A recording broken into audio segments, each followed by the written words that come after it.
And hello, what's up mga kamaster? Ako naman po ito si Bert Portea and welcome na naman sa ating channel kung saan ay mag-uusap tayo ng mga kasaysayan.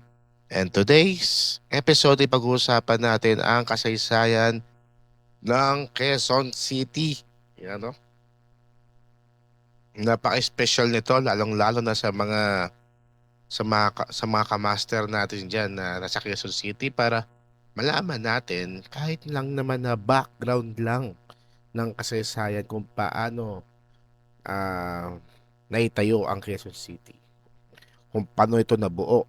Okay, ang Quezon City ay may makulay na kasaysayan pinagmulan na nagsimula sa pangarap ni Pangulong Manuel L. Quezon na nagkaroon ng isang bagong kapisera ng Pilipinas. Okay. So, pagkakatatag ng lungsod noong October 12, 1939, itinatag ang Quezon City sa bisa ng Commonwealth Act number 502. Layunin nitong palitan ang Maynila bilang kabisera ng bansa dahil sa mga suliranin ng kalikasan. Nako, parang napapanahon din to mga kamaster na dahil kung titignan mo din, dahil nung mga nakaraang taon ay ang Maynila ay nakilala sa hindi magandang amoy o sabihin na natin na napabayaan ang Maynila.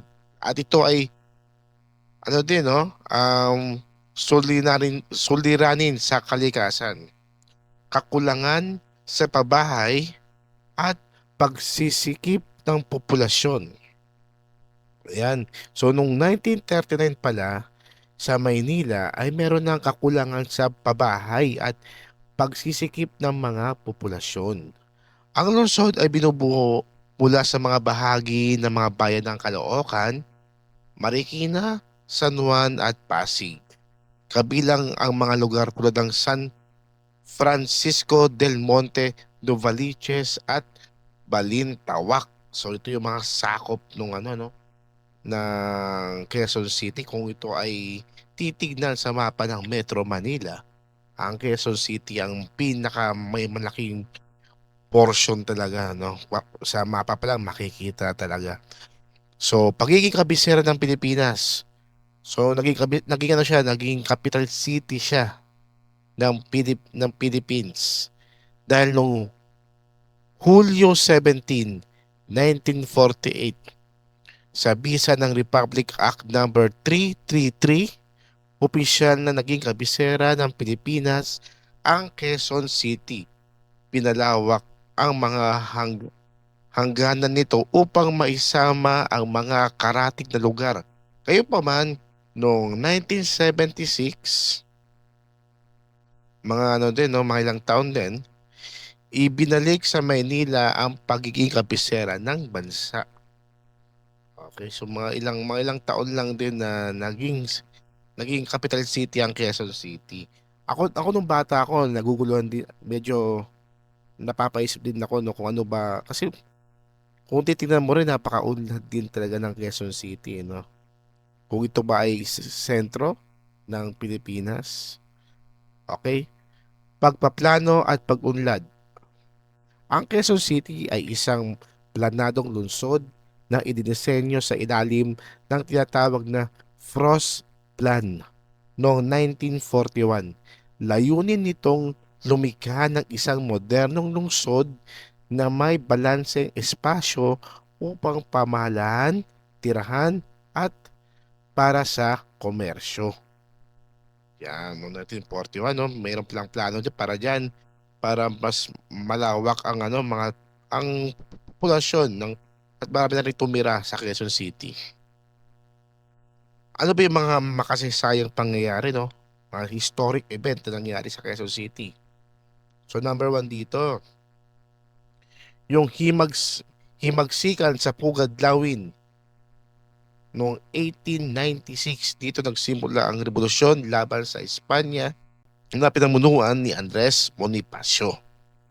Okay, sa kasalukuyan ang Quezon City ay kilala bilang City of Stars. Bakit? Dahil nandito yung dalawang malaking network, no? Ang ABS-CBN saka ang GMA. So sa Quezon City dahil nandito ang dalawang malaking istasyon, dito rin umiikot ang buhay ng mga artista sa Quezon City. So kapag nasa Quezon City ka, hindi malayong once a month o hindi malayong hindi pwedeng sa isang taon hindi ka pwedeng makakita ng artista in public. Kaya tinawag itong City of Star dahil sa presensya ng pangunahing network at telebisyon na at industriya ng aliwan.